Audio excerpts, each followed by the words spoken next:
Good day everyone. I'm Carl Justin Bonggalan, along here with my co-members, and I'm the coder, editor, and programmer of Exodus.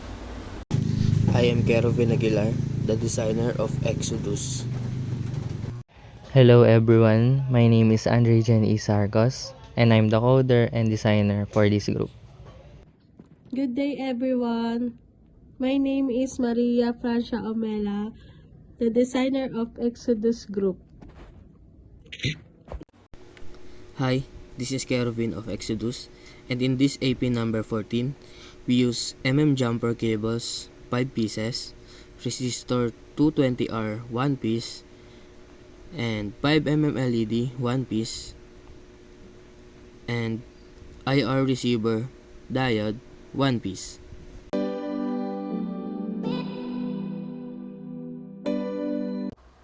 And now we're here at the infrared controlled light, the AP project number 14 or Arduino project number 14. So first, you have to connect the IR receiver diode. So, connect the out signal pin to Arduino digital pin number 11. Connect VCC to 5 volt, then connect ground or GND to Arduino GND or Arduino ground. Next one is the LED. Connect the positive leg anode to Arduino pin number 10. Then connect the negative leg or the cathode to GND through a 220R resistor. That's all, and thank you.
And now it's coding time. So first of this code is we include the IR remote library to read signals from the IR remote. The IR receiver is connected to pin 11 and connect LED is connected to pin 10. We keep track of the LED state using the variable LED state. In the loop, when the Arduino receives a signal, it prints the hex code of the button pressed on the serial monitor. If the power button is pressed 0xFD00FF, then the code toggles the LED state. If the LED was off, it turns on. If the LED was on, it turns off.